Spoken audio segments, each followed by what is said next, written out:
Welcome back to another episode of Civic Reviews with Cinemax Sterling, the series where I sit in my Civic and talk about a movie I just saw in the theater. And I just got out of the newest body horror movie called The Substance. And this is a movie that's been on my radar for a while. I've heard nothing but great things about it, and I'm trying to remember what movie I was seeing in the trailer for this played in front of it. I think it might have been In a Violent Nature. I don't remember. But the trailers looked really, really interesting, and so did the premise. And I like a good body horror movie. You know, I love John Carpenter's The Thing. I love Cronenberg's remake of The Fly. And this looked like it was going to be taking inspiration from those movies. And before I get into my thoughts on the movie itself, expect 2 back-to-back reviews today, because I am actually going to be doing a double feature, because this is my first movie, and then I'll be heading in shortly to watch Transformers 1, so expect my thoughts on that. But anyway,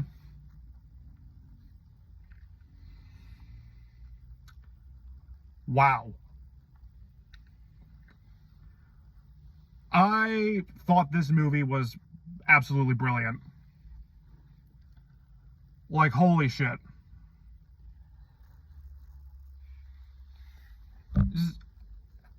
Like, I can't really think a lot of negatives with it. Something I do want to get out of the way right now, and everyone's been raving about it, and that's the gore effects, the practical effects. They looked fucking incredible. If you love The Thing, if you love The Fly, this will absolutely be right up your alley.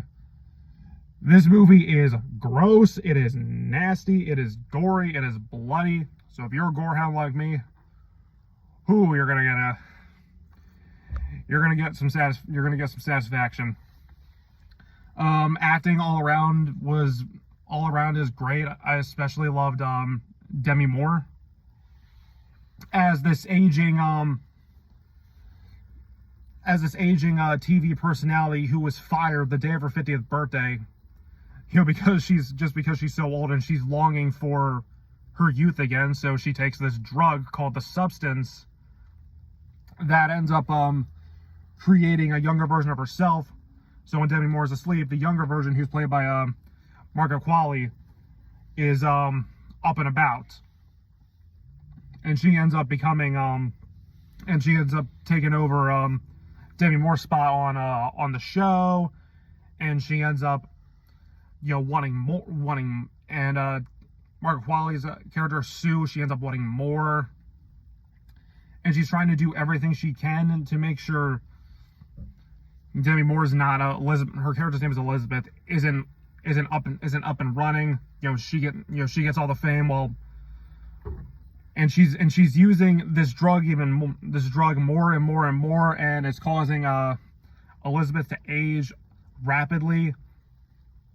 And close to the third act of the movie, what she ends up turning into, it was fucking dope. Holy shit. So the acting all around was great. I especially loved I'm trying to think of who the actor who played who's playing her like the manager of the TV station. Like, he was such a fucking sleazeball, man. But, you know, like, he was an asshole, but at the same time, you just found him so entertaining. And that's another thing I'm surprised about with this movie. This movie is actually kind of funny. You know, it's a black comedy. It's a satirical film. And I think they did a great job of blending the horror, the dark humor, and the body horror all into one. I really liked the score. I thought the score was very creepy. I loved how the movie was shot. It was very bright, as if it was like Technicolor, kind of like Suspiria. And I always like that contrast where there's something like terrifying going on, yet the movie the way it looks, the setting is just so bright and so lively. Whew. Absolutely, I would absolutely say go check this out. I'm trying my best in these videos to just be more freeform, and not go scripted. And I like to keep these as spoiler free as possible. But I definitely, and I really like the themes of this movie. It was very similar to another movie I love this year called Late Night with the Devil. It's like, what would you be willing to do to hold on to your fame? And it ends up destroying you in the end. Ooh. But yeah, I absolutely love loved The Substance. Go check it out. I would absolutely give this a 5 out of 5. Expect this to be on my favorite movies of the year. And stay tuned in a bit for my thoughts on Transformers 1. See you soon.